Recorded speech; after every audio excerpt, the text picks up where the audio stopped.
we have some great information to share. I'm happy to be a part of an organization along with the State Historic Preservation Office that is offering these complimentary webinar series for our interested parties, stakeholders, and the general public. We started this webinar series right after close to the pandemic, as everyone was moving towards a Zoom environment, and we had our conference that year online. And then we were thinking, well, as long as we have the Zoom account, why don't we maintain it and continue to tell stories of historic preservation and issues of the day between the time of our conference, which at that time was in June, to now that it's in October. So we're just very pleased with the reception that these webinars have had with various audiences, and we thank you again for joining us. I'd now like to turn the session over to Alicia Adolph, who is the ASU Public Allies intern for the Arizona Preservation Foundation, who helped organize this session. Thank you. Thank you, Jim. Hello and happy Earth Month, everyone. As you said, my name is Alicia Adolph. This webinar is the second webinar in our series of 3. The inspiration for the webinar came from the saying, the greenest building is the one that already exists. And I wanted to touch on the ways that preservation can be sustainable. I'm sure we all have heard about when a building was going to be demolished and how we felt about it. And so often when a building is demolished, everything goes to the landfill. And that is why I wanted to look into what are some more sustainable and preservation related alternatives to that. These options, of course, are deconstruction and salvaging, which saves a lot of the materials. And many of these pieces of buildings can be reused in other projects, which saves materials, energy, emissions, while keeping historic pieces still in use. So this webinar will cover salvaging and deconstruction projects that were able to save pieces of our favorite buildings and reduce waste here in Arizona. During the webinar, if you have any questions, be sure to put them in the chat. Our speakers today are Trahan with 180 Degrees Design and Build, Jayne with Stardust, Alexis Yaple with City of Phoenix Public Works, and Alana Levine with Arizona State University. Our first speaker today, Trahan, holds a Bachelor of Architecture from Louisiana State University and studied architecture in Siena, Italy. James is a licensed architect in Arizona and holds residential and commercial general contracting licenses in the state. James is a past recipient of the AIA's Young Architect Award and the prestigious AIA Arizona Architects Medal. He has served as a past president of both the AIA Rio Salado chapter and AIA Arizona, and is currently the president-elect for the Arizona Architecture Foundation.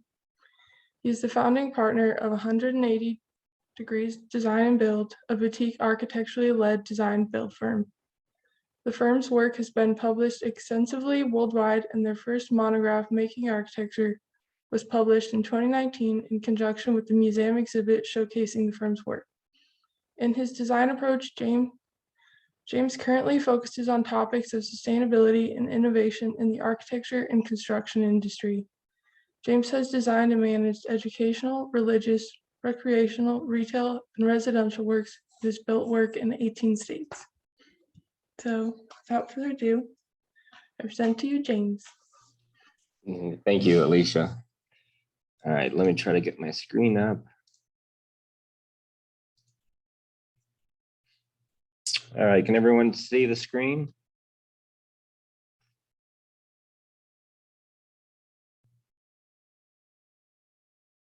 Is that a yes? Okay. Yes. Okay, I appreciate having me. I'm going to set a timer so I don't go overboard.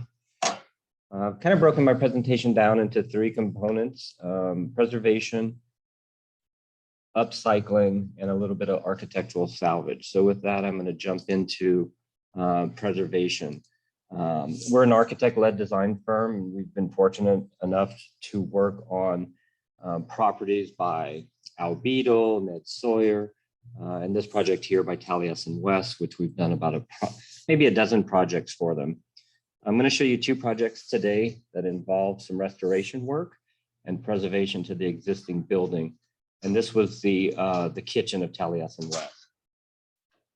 The ceiling in the space had some structural damage for concrete, and we had to replace the entire ceiling. Some images of the building. And there was a lot of components with the bell tower, the cables that controlled it coming into the space. It was 60, 70 years of poor utility management, I would say. So it was quite the challenge to keep everything operational for the rest of the campus. Day one, we cut through a good portion of electrical that fed the campus on the roof, which was not a fun exercise. And then we had to go through the process of putting it all back together. Here's a photo of basically the demolition where the whole concrete roof was removed to access the space. The entire kitchen was gutted down to the original desert masonry walls. And as you might imagine, there's a lot of utility improvements that needed to take place. One of the unfortunate things about the project is we had to do it when the tourist season was at its slowest, and that was over the summer. So we had monsoons to deal with into the space. And so we would plastic the project every night, and we'd get huge pools of water that we had to contend with. So it's quite a challenging project because the facility was still open and tours were going on. The drawings we kind of made up on a daily basis, depending on what we find. Frank put things in different interesting spots with his students. And so it was kind of a daily design process there. This space here, you can see is basically the roof area that we had to remove and replace. And all of the access had to come through reach lifts above the walkway, if everyone's familiar with the drafting room.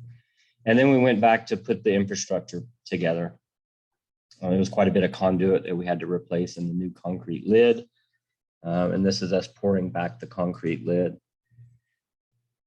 to clean everything up. We restored the old walk-in freezer doors that was originally installed in the new project. And then right before completion, we upgraded some of the equipment. And at the end, you couldn't tell anything of what we were done. So it's one of the projects where it turned out successful, but you could not tell the difference from really the original work. The next project with Taliesin was to create a better entry sequence to protect security from cars driving up to the facility on off hours. And they had some old gates that were in their boneyard for about 30 years. And they tasked us with repurposing them. And so we took them to our shop. We had to extend them, had to make special devices to hang these gates. They were about 3,500 pounds. And then we reinstalled them after they were extended. And you can see from this photo, with the extension that we added to the original gates, we had to add about 1,500 pounds of counterbalance to get the gates to perform properly. We worked with volunteers on some new desert masonry walls and signage, and our concrete team helped perform that. And then this is the final result of that. Upcycling. I'm going to go through a series of projects that we've done where we've salvaged materials from one project and used it on another. And the path is somewhat circuitous because you never know when you're going to find materials or obtain materials from certain buildings that could be used in another. So we were working on a project with the Phoenix Theater. We needed some acoustical panels. The Phoenix Children's Museum had just finished construction. They had about 300 panels of tectum, which is an acoustical material. We wound up using it on a commercial renovation at Marketplace 1. We teamed with Matthew Moore, a local artist who did some artwork that got incorporated. And then another project where we built a custom house that's shown in the middle. All of the material and crates came from Durango, Mexico. We wound up salvaging those products to use on an episode of HGTV's House Crashers. And so there was kind of this interesting flow of materials. We then used some of that on the Desert Botanical Garden. One of the buildings at the Desert Botanical Garden repurposed for a couple out of Switzerland to build a custom house in Rio Verde.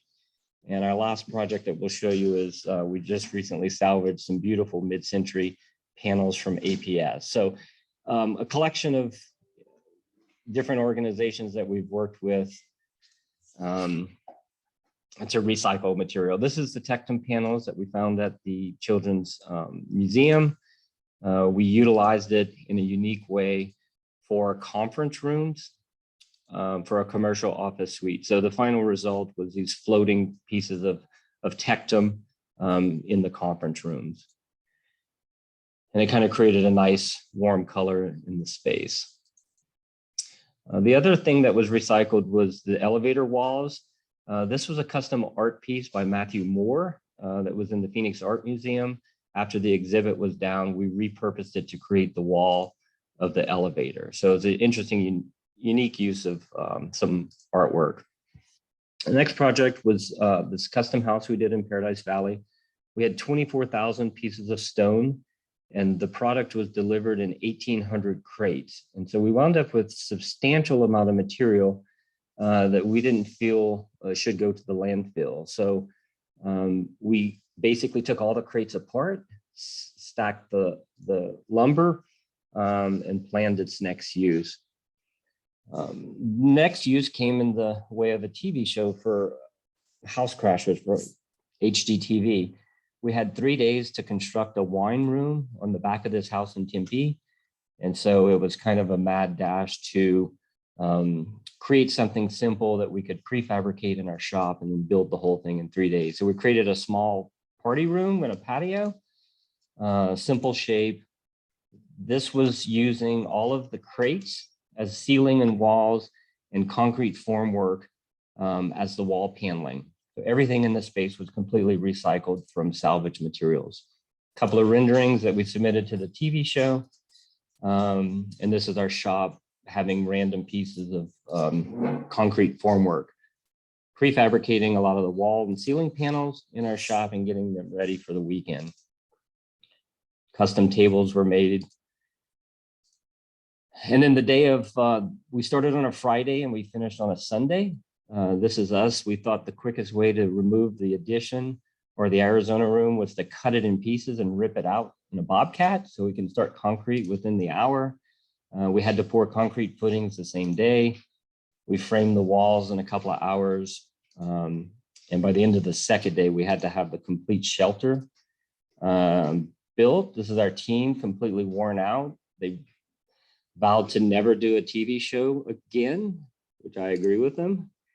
And this is the evening of Sunday when we were working towards completion. And this is the final product.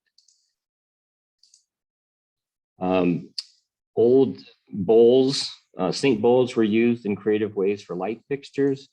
Excess rebar was used for custom chandeliers. And then we made a custom beer pong for the clients, and the host here really had a good time.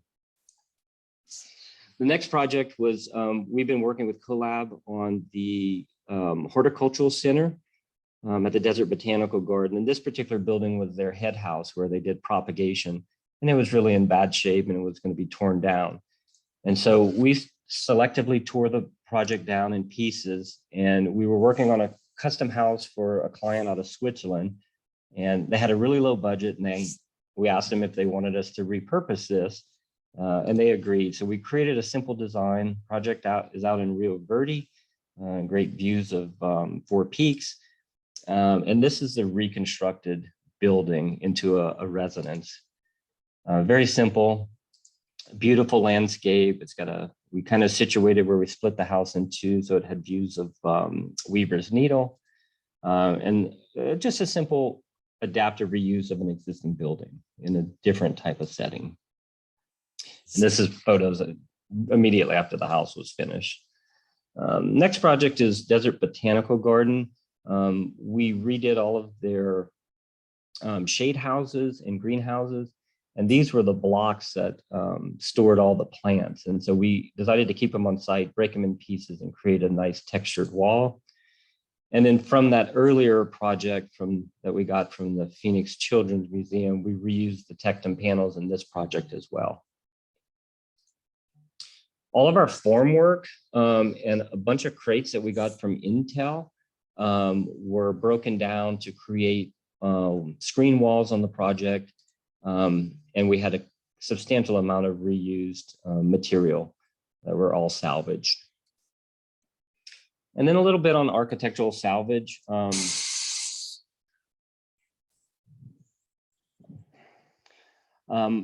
Most of you may know this building. It's an APS headquarters over on Deer Valley. We were informed by Allison King that they were about to remove 120 of these mid-century panels. And she told me I had to get involved. And so she hooked us up with someone from McCarthy, who hooked us up with APS. And we began a mission to salvage as many of these panels as we could.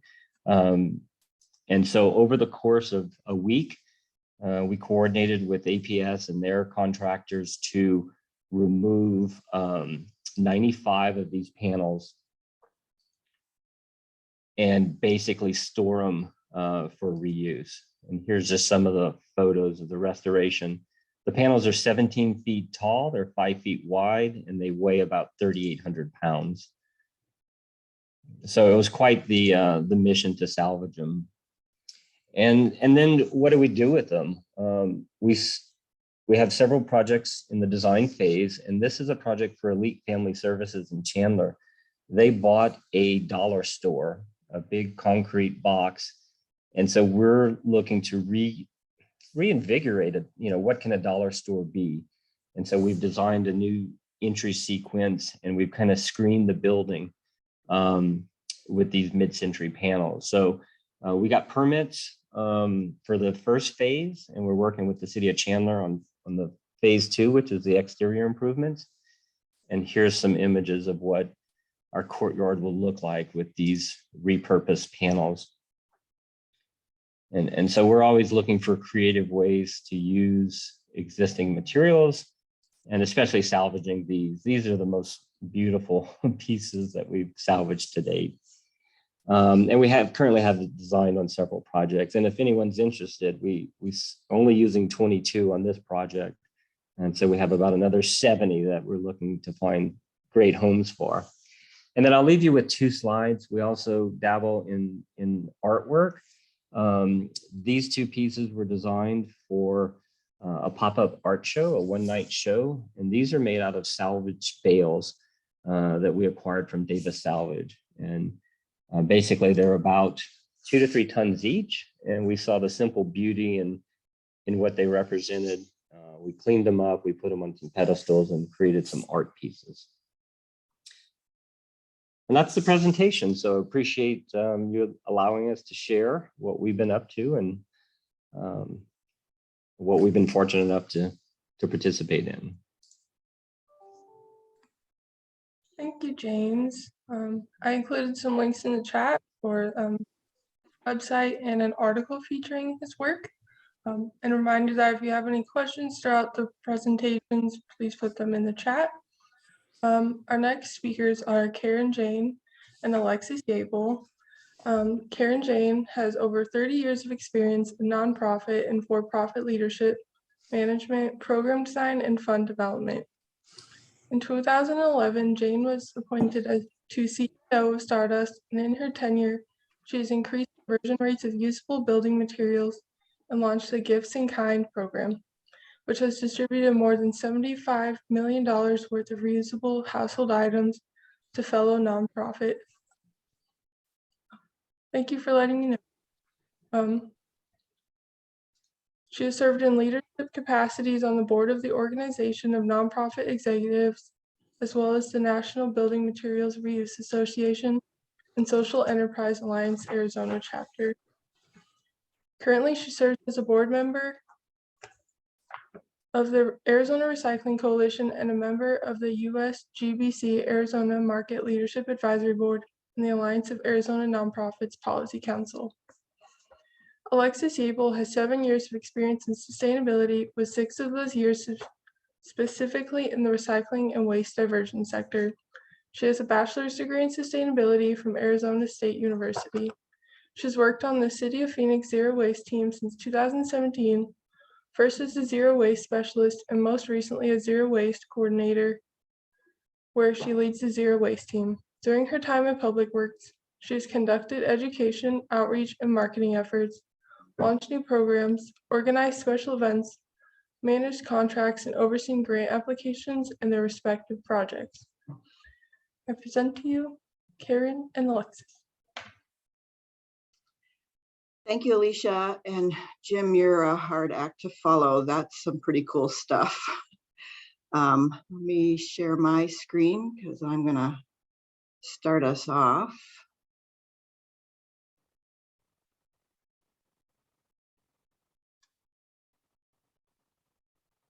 Hopefully you can all see that. So I am Karen Jayne, the CEO for Stardust. We're a nonprofit organization that provides quality reclaimed material for reuse here in Maricopa County. And I am appreciative of being invited to join you all today and share the stage with Alexis Yaple, while we can share some information about deconstruction and recycling beyond the bin. First, I'd just like to share a little bit about Stardust with you. So Stardust was founded in 1997 by a local philanthropist and business owner, Jerry Bisgrove, and his wife, Debbie. And the Bisgroves had purchased a home in Paradise Valley and they were going to gut the house. So they told their friend that she could take whatever she wanted out of the house before it was gutted. And they went away for the weekend. And when they came back, they went to take a look at the house and she had actually gutted it for them. And they said to her, "What did you do with everything?" And she said, "Well, I put some of it in my own home. I sold some of it to people I know, and I gave the rest to people in need." And so that's how Stardust was formed. The Bisgroves put up the seed money for our organization with the stipulation that Stardust be in our name. So we operate 2 locations, reuse centers in Maricopa County. There's one in Mesa and one in Glendale, and they are open to the public 6 days a week. They sell cabinet sets, appliances, windows, doors, plumbing and electrical fixtures, and flooring. We're kind of like a Home Depot, but not as fancy. And annually, we divert over 10,000 doors and over 33,000 feet of cabinetry from our local landfills. In total, over 5,000 tons of usable material goes back into our community from our reuse centers every year. So we operate several programs. We do deconstruction programs and started that back in 1997, where we had a team of a couple of people roaming around the valley and helping to remove usable material pre-construction or pre-remodel actually. And then we also offer a donation pickup services where our teams go out and pick up the material that's already been removed. And then we operate a gifts in kind program, which distributes usable material to nonprofit organizations in Maricopa County. So the Delta Institute has done a case study on reuse and discovered that a large amount of material that comes out of homes that are being remodeled can be reused. Up to 75% actually, although most of this material ends up in the landfill. So if you've lived in Maricopa County or in Phoenix in particular for any length of time, you've probably seen this.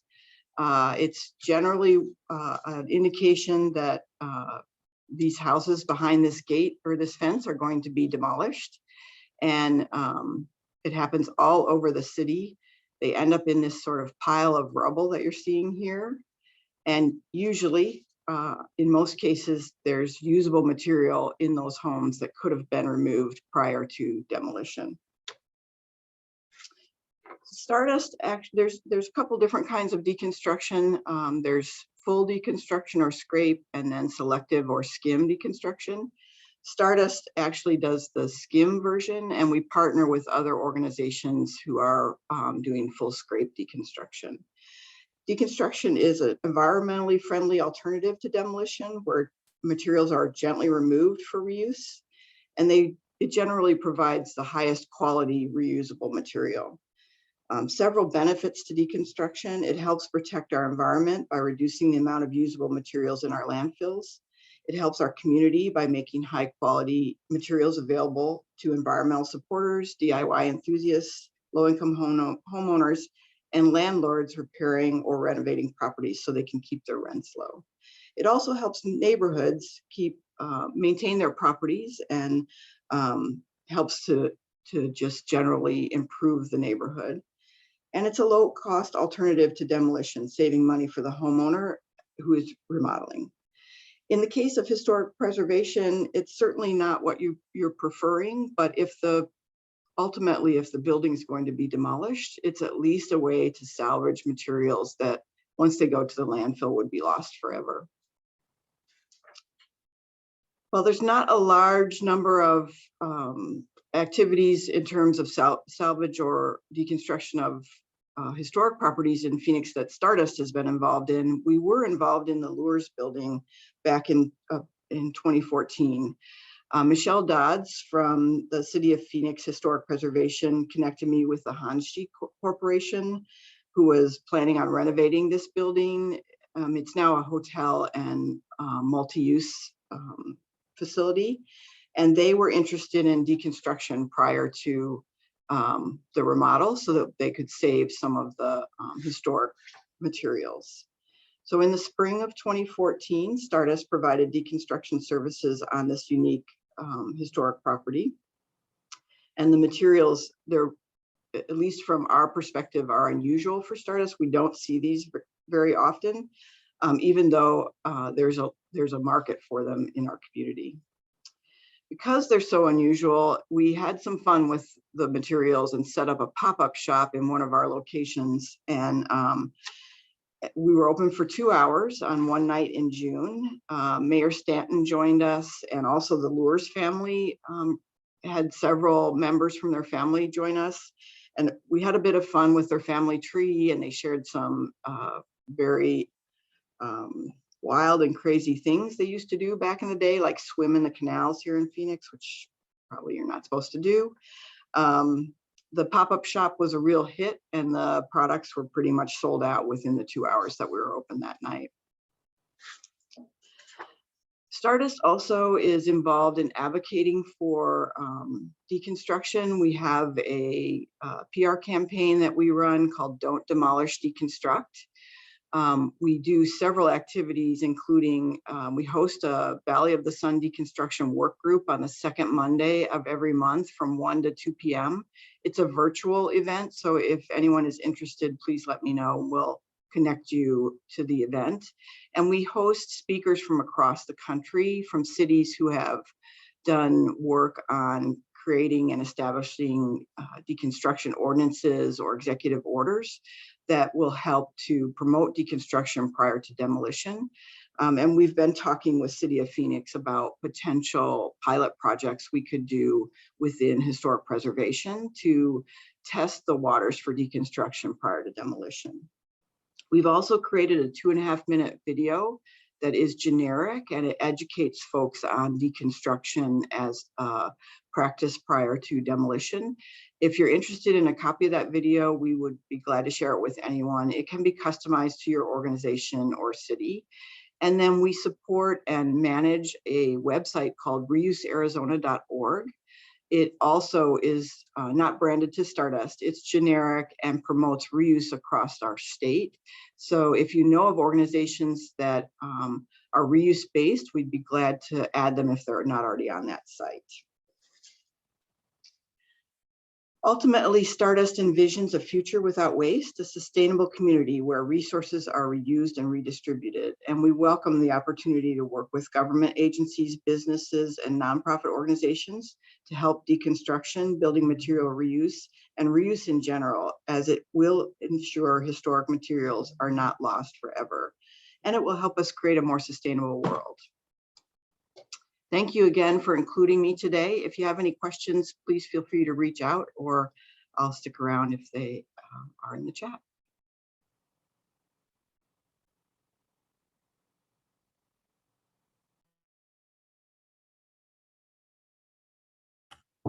Thanks so much, Karen. Hi, everybody. I'm Alexis Yaple. I am the Zero Waste Coordinator here for the City of Phoenix Public Works Department. Thank you so much for having me. A bit of a background about what our team does. We are an education arm for Public Works. We provide tours of our recycling facility. We table at events. We give presentations like this to schools, to neighborhoods, you name it, we're out there educating about reuse, reduction, recycling, all of those great topics. And so I'd like to start with kind of what's going on here in the city of Phoenix. So Phoenix produces 1 million tons of waste every year. Now, 1 million tons is hard to visualize. It's about 2 billion pounds worth of waste each year. And that's not including surrounding cities. That's not including Mesa, Chandler, Tucson, any of the cities, around us, just city of Phoenix. And so when you're looking at this picture, this is a picture of our transfer station tip floor. This is all stuff that has been deemed as trash. Now you can see there's recyclables and stuff in here, but this is stuff people either put in their bin at home or materials that people brought directly to our transfer station for disposal. And this picture kind of gives you a visualization of what happens in maybe a couple of hours at our transfer station. And this is a continuous process each week, and we have 2 transfer stations. So just to kind of put in perspective, the amount of waste that we are moving. And so with that, there's an opportunity to divert waste from the landfill. And so in 2016, our mayor and city council approved our zero waste goal by the year 2050. And for us to get to zero waste, we're going to focus on education and outreach, public-private partnerships, and enhancing our solid waste program. So this is our long-term goal to divert waste from the landfill. Now, Karen gave a really good deep dive into what deconstruction is, but again, it's the systematic dismantling or deconstructing of building materials for the potential for reuse or resale. Now, deconstruction, it has a lot of great benefits, and Karen spoke to a lot of these. Reducing the amount of demolition waste extends the life of our existing landfills. The EPA estimates that more than 600 million tons of construction demolition debris was generated in the US in 2018. So there's a big opportunity for diversion there. And deconstruction also reduces greenhouse gas emissions associated with creating new materials because you're repurposing and reusing building materials, offsetting the need to manufacture new items. And then lastly, again, deconstruction, can preserve historic architectural features that, if the building's coming down, we can at least salvage those for reuse. Now, I want to touch on landfills a little bit. This is our landfill out in Buckeye. So this is off State Route 85, somewhere between Buckeye and like Buckeye and the 10 and Gila Bend. Our landfill opened in 2006. There's about 2,600 acres available for landfilling. This is just cell 1 that you see here. We actually drive to the landfill about 120 times a day. So that semi truck you see there, they travel 120 times each day, and each truck has about 60,000 pounds worth of trash in it. So just to give you another example of how much waste we're moving. And so, with this, something that a lot of people think happens in a landfill is that materials break down. And this is a picture of our Cave Creek Golf Course, which used to be a landfill. So this is off 19th Avenue and Greenway. And all these items you see here, this is trash that was dug up because they were doing renovations in the parking lot of the golf course. And so they unearthed a lot of materials that had been buried in the 70s. So the landfill closed in the 70s, became a golf course in the 80s, and then we did renovations in 2019. So this is all trash that was buried in the 70s. And as you can see, things really haven't broken down. Here's an up-close example of newspaper that was buried in 1973. We unearthed it in 2019, and here's what you see here, showing that even organic materials in a landfill don't break down. So, newspaper is something that falls apart very easily. within a landfill, because there's no air to break it down, it starts producing methane gas, which has a higher global warming potential than carbon dioxide. And eventually that mummifies the materials, the organic materials. So they try to break down and then they really can't, and then it just preserves it. And so, wood or, any building material that ends up being sent to the landfill will eventually be preserved like this. And here's another up close example. You can see, it's pretty incredible. We have some of these materials on display at our North Gateway transfer station. We do provide tours of our recycling facility, like I mentioned. So if anybody's interested, you can connect with me after. And then when you're up there, you'll see an example of these items. And so, we don't have a deconstruction program here in the city of Phoenix. And because we're the education team, we wanted to start first with deconstruction education. It's a topic that not many people are familiar with. And when people do become familiar with it, they get very passionate and very excited about deconstruction. And so, like I mentioned, other cities have deconstruction ordinances. So like in Portland in 2016, they enacted a deconstruction ordinance, which prevented houses built prior to 1916 from being demolished, and then they bumped that minimum age up to 1940 in 2019. So basically, any home older than 1940 needs to be deconstructed and not demolished. Other cities like Milwaukee, Palo Alto, all have deconstruction ordinances, but like I mentioned, we don't have one here. And so we really focused on education. And so we put together an informative brochure and listed, Stardust and Habitat for Humanity and Harvest Eco Salvage, the big deconstruction companies here in the Valley. And we distributed these on our planning and development floor. So when a resident comes in for a permit, hopefully they'll see the deconstruction brochure and be informed about it. And then hopefully, that starts to steer more people towards deconstruction.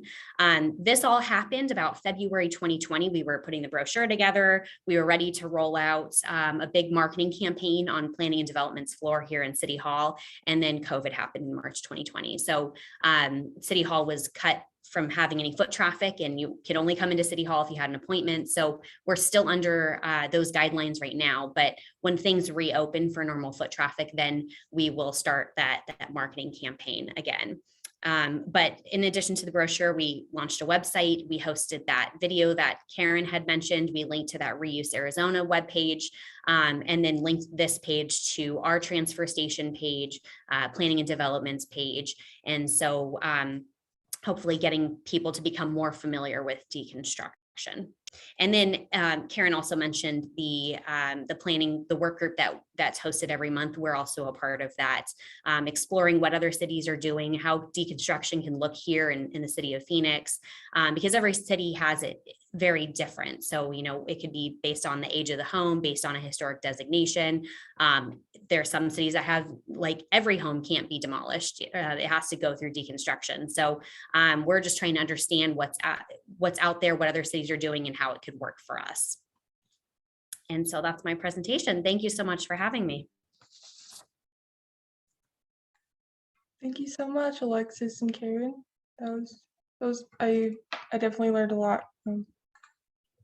Our third speaker is Alana Levine, and she has over 25 years of experience in program development, operations management, and behavior change campaigns.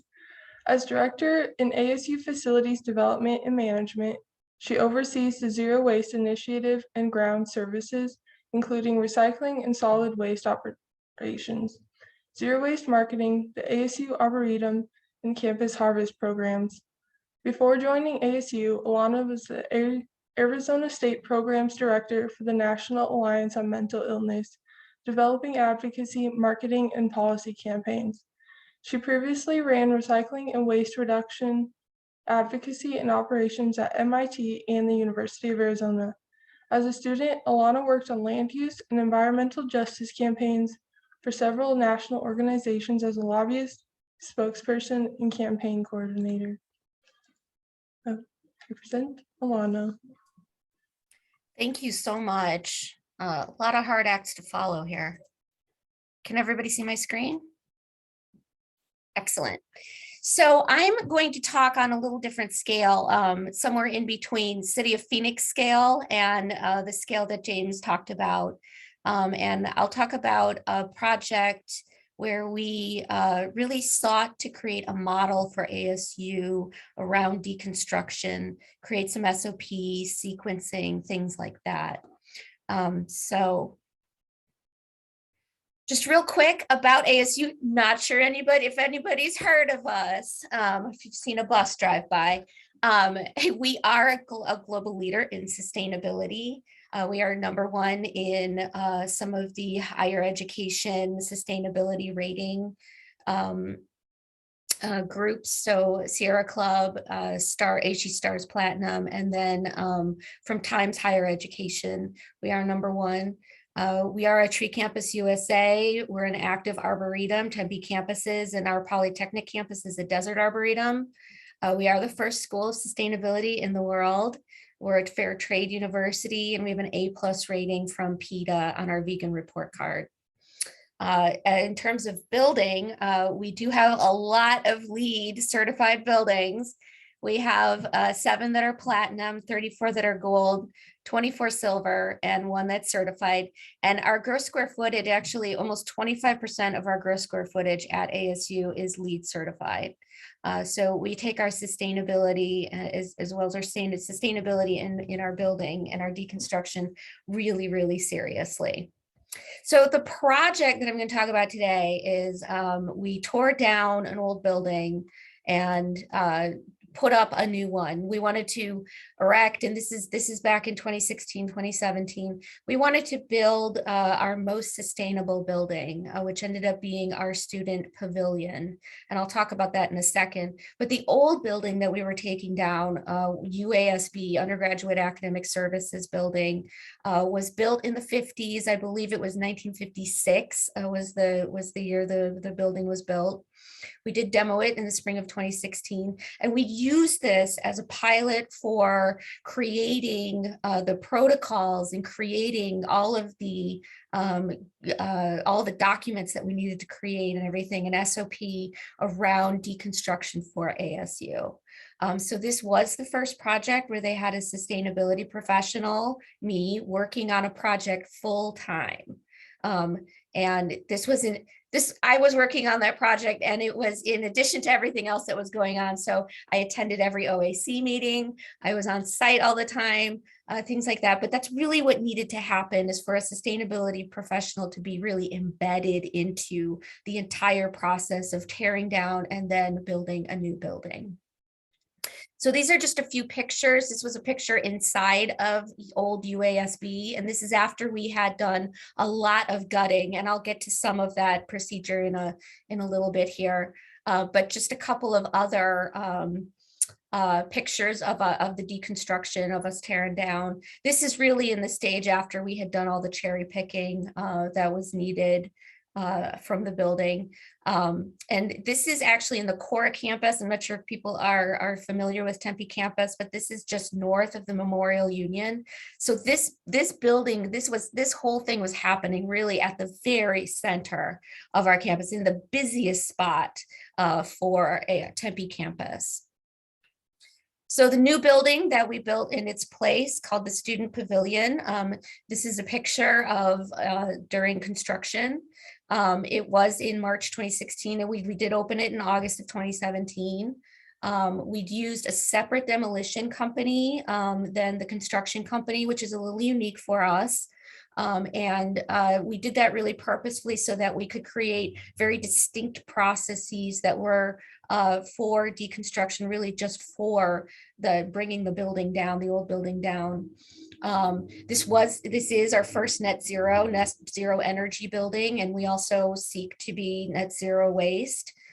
It was student funded and managed and operated. It's currently managed and operated by students, and students are the ones who asked ASU to go through these processes. So it was really from the student voice that they wanted the most sustainable building for ASU.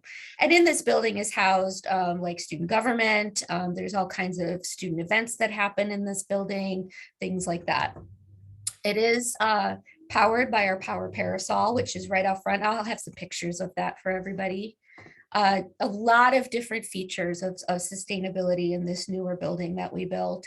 And one of the things that was really important is that it is at the core of campus. So we wanted sustainability to be very prominent. So you can see on the fence, we were making very strong sustainability statements. We had our diversion rate was, they would change it every week for that week's diversion rate. This was actually, believe it or not, one of our lower weeks that we took this picture. So 90% diversion rate for the project. And that did include the deconstruction. So this building ended up being almost 75,000 square feet, and it cost us almost $40 million to build and to take down and then build. So this is just another view of that project and people passing by it. That's Hayden Library right over to the left-hand side. These are just a couple of views of the new building, and I'm really going to talk about deconstruction in a second. I just want everybody to get a feel for what up until yesterday was our most sustainable building, because we just opened up ISTB 7, now called the Walton Global Futures Laboratory, I believe. I may have gotten that totally wrong. So, but we just opened that building, and that is now our most sustainable building is our ISTB 7 building. But this building is a very close second. A lot of student space. This is actually the mall in front of the building, and this has won several awards. It is our first stab at bioswales, and they're very successful. We have some research going on in the water quality going in and coming out of the bioswales. So very successful way of capturing water and making a very beautiful setting. So what the kind of overall of this is that we generated some strategies to achieve zero waste in any kind of deconstruction and then build. So we can kind of see this whole list of things, of everything from finding new remanufacturing processes for those hard to recycle materials that we all know about when you tear a building down, to employing fixtures and equipment and FF&E that can be repaired easily. So we really sought to employ these different tactics in taking down the building as well as building the new building. And these are the same tactics that we now reflect into our sustainable building guidelines and into a bunch of the design guidelines and things like that. So we did overall the demolition, and I'll kind of walk everybody through it in a second, but the demolition did achieve a 99.914% diversion rate. Granted, I will admit, and we'll see this in a second, there's a lot of asphalt involved in that. So as we all know, when you get the cement and asphalt involved, then you can get these higher diversion rates. And I'll show you how we looked at diversion rate in a second. But overall, for the whole thing, for the deconstruction, the demolition, and the build, we got a 98.5% diversion rate, which is the highest diversion rate that we have ever achieved on a project. So some of the things that we developed out of this project was one of the kind of most poignant moments through all of this was that we really needed to make it very easy for the project manager and the site manager to do a good job on deconstruction, do a good job in sustainability and zero waste. And what was important is that we had different ways that we could, the sequencing obviously is really, really important on any job site. And so we really just created some sequencing for the project manager. We generated this flow chart, and it's a little blurry, so I apologize about that.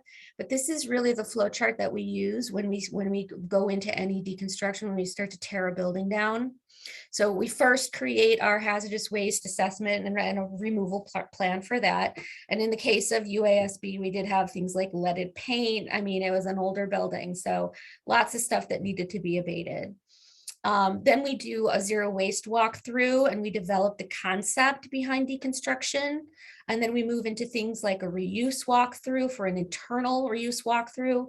And this is anything from, we identify anything from whiteboards that can be transitioned to other buildings, to the lock cores. Our lock shop can actually reuse those cores on any of the locks and reprogram them.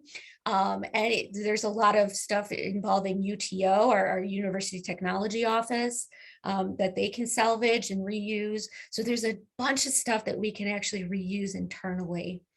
And then we look at things that can be reused in the local market area. That's that demo company walkthrough. And we supply them with, and this is a little bit of an old list, so I apologize about that because we haven't updated it in a little while.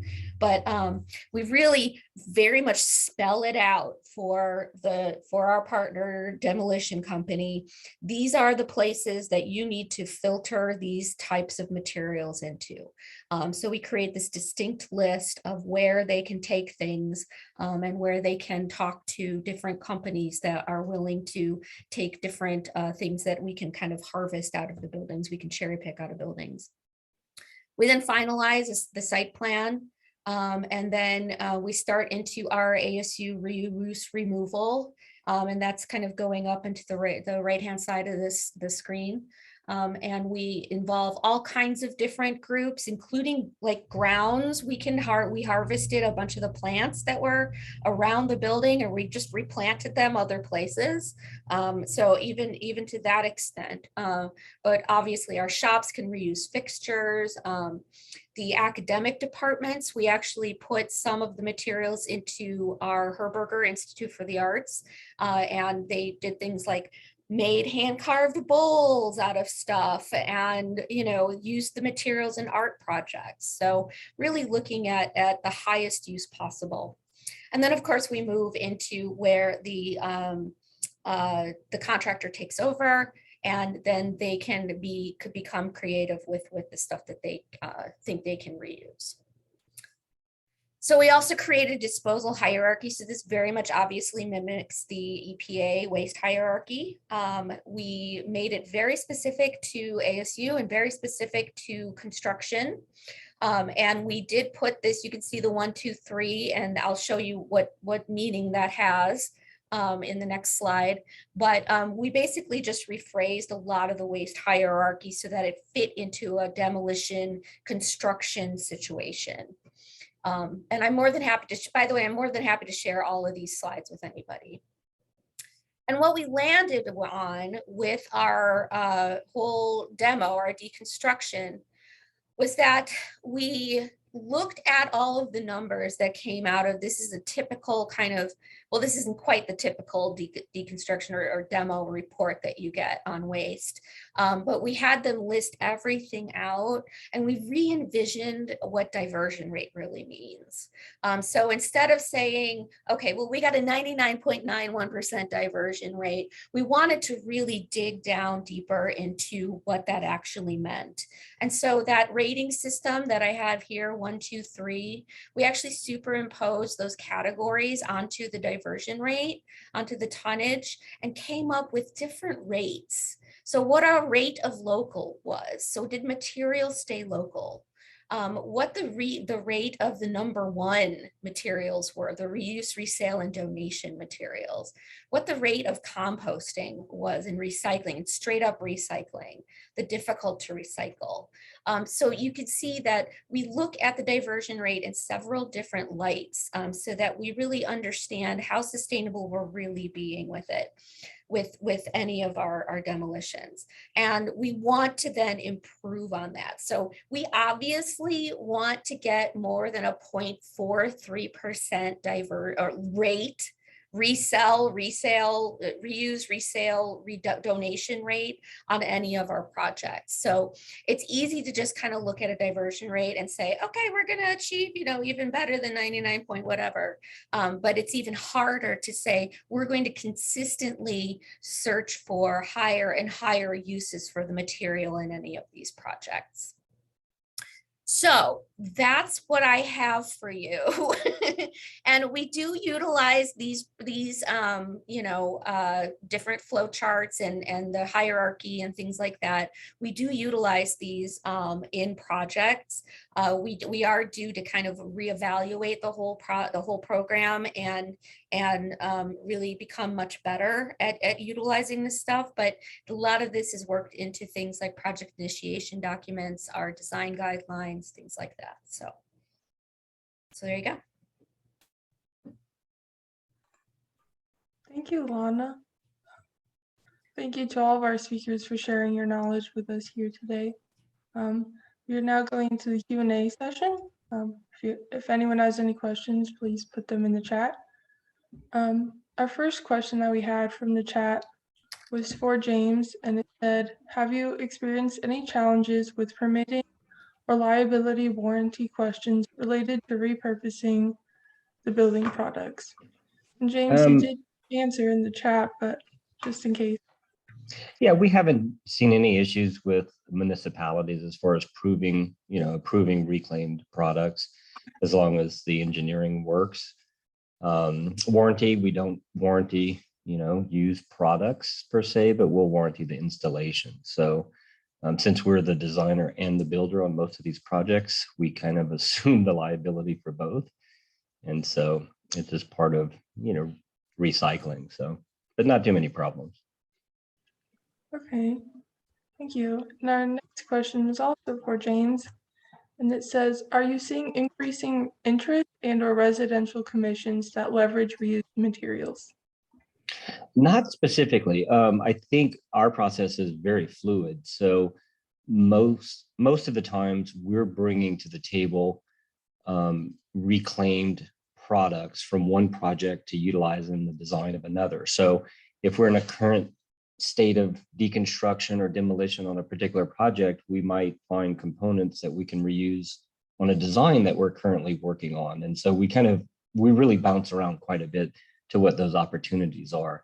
And currently we have several projects that are in the process of renovation. We have several design projects that are in the process of taking components of the renovation project. So it's quite a dynamic approach, how we work the reclaimed products. Okay, I have another question for Karen. It says, do you operate in other communities in Arizona? Right now, we just operate in Maricopa County, so we will deconstruct throughout Maricopa County. We have done deconstruction in Northern Arizona and Southern Arizona, so if folks are interested, they should reach out. But our reuse centers are just in Maricopa County. Great. Question for Alexis. Do you see a push to have an ordinance requiring deconstruction? So so Karen, myself, we presented to the Historic Preservation Commission back in, I think it was January of last year, and the commission was very interested in deconstruction. So having their support, we're just kind of exploring what it would look like. So nothing solid yet, but just a lot of research and trying to see what other cities are doing. So we can, and ultimately I'm in public works, so this would go through planning and development, but public works would provide support for planning and development on whatever they plan to implement. Great. I have a question for all of the speakers. What led you to your interest in and work in deconstruction and salvaging?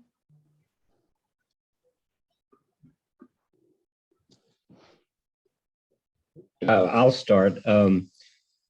We work on a lot of projects, and we pull a lot of materials off of buildings, and most of the time they haven't reached the end of their lifespan, and we just have a really hard time just throwing them in a landfill. And so I've been accused of being a hoarder by my partners. Sometimes my warehouse and our fabrication shop is you can't walk, and so they have to contain me a bit. But we just try to be real creative with products that are still valuable and worthy. And if we can prevent some of it from going to the landfill, we try to do that. And that's what led to my interest in continuing to do that for the past 15 years. Well, I'm probably not the only one who would like to come tour James' workshop and warehouse and look at all the cool stuff. I've just always been fascinated by both architecturally interested salvage and ways to keep usable things from going into the landfill. And when I discovered Stardust and was fortunate to become their CEO, it just was kind of the perfect match. So. And Karen, you guys have salvaged quite a bit of stuff from our projects over the years. So you've been a partner of ours, and we will continue to do that.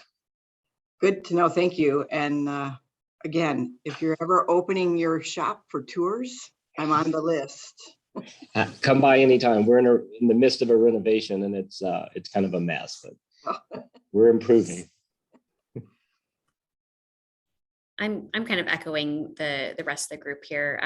Being on the zero waste team, being in public works, you know, I'm very passionate about trying to prevent anything from going to landfill. But I also love that, you know, the deconstruction aspect of saving historical items from going to landfill. That's also, I think, really neat that we could repurpose those items for new buildings or in other ways. So that's kind of what I would say to that question. And I would just add that I think there's very much a social aspect of this. You know, my interest, especially in the deconstruction we did at UASB, was in how can we enhance our learning on ASU campuses? How can we put materials into our communities that are going to be useful? And I think Karen, you did a great job of mentioning, you know, this is really good stuff for, you know, people who may be at lower income or in keeping, you know, I obviously interested in the preservation, but I think there's a huge social component to this. There's a social justice component to this as well. So.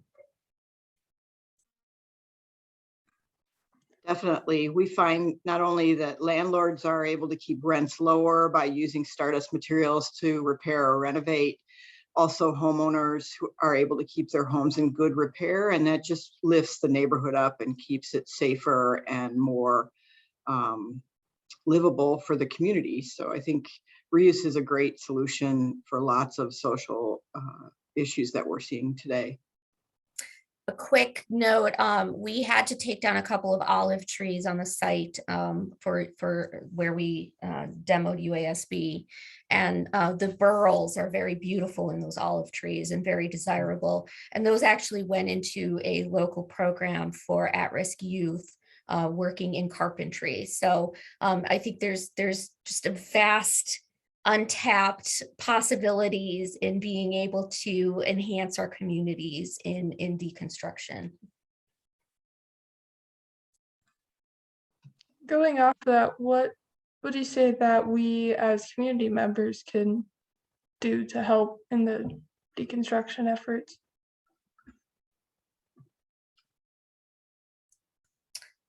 So I mean, from my point of view, I would say that the community talking to each other, exactly these kinds of webinars. You know, one of the things that happen that happens to us a lot is that we hear about, you know, a project that wants a giant pair of sliding glass doors. And so we can then deliver it to there, you know. We actually had that happen where we had this big kind of storefront and it got reused in Southern Arizona for a volunteer firefighting group, and they needed a storefront for their building that they operate out of. So, you know, it is the connection to the people in this sphere that's really, really important. You know, I want some of James's panels now. And I'm selling them at a reduced rate to try to make all of the money back that I spent in salvaging them. But we would, you know, that's the type of thing as well. It's through our network connections. It wasn't on my radar at all. And then I get a text from Allison King one day and she says, hey, you've got to step in and do something here. And, you know, I just love Allison and what she brings to the table for the community and for preservation. And so as soon as I went out and took a look at it, I said, we have to figure out a way how to salvage this. And so unfortunately, it was very expensive, but I think in the end, it was completely worth the effort. And we'd love to see some panels on ASU's campus or anywhere that's fitting for the restoration. I think another way I hear a lot of times from homeowners that their neighbor is remodeling, and all of the cabinets went in the trash. And so if people could share out on their next door or share with their neighbors that deconstruction is an option, and either point them to Stardust or even to City of Phoenix brochure, they could use deconstruction before they're demolishing and save a lot of this product. And it really can go back to good use. It doesn't have to get smashed like you see so often on the HGTV shows. And the appliances can be reused, light fixtures, just about everything that you're taking out, someone else can use. And it's an inexpensive, efficient way to keep those products out of the landfill. So word of mouth is the best way. Share with your neighbors, share with your friends, your family, that deconstruction is a real viable option. I also noticed in the chat that Kathy's asking for how to join our Valley of the Sun deconstruction work group. And you can email me if you're interested in joining that work group. It meets on the second Mondays of every month from 1 to 2, and it's virtual. And we share all sorts of interesting information and meet people from across the country who are telling us what they've been doing about deconstruction in their community. So I'll put my email in the chat just in case anybody's interested.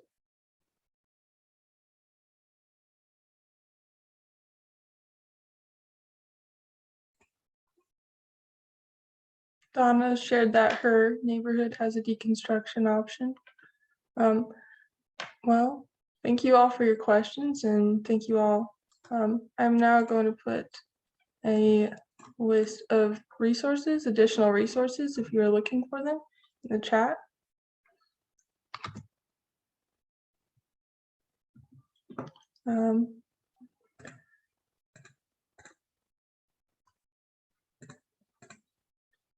Thank you all for attending. Be sure to check out the list of resources, like I just said. And I suggest looking into the deconstruction opportunities in your own community, especially if you don't live in the city of Phoenix.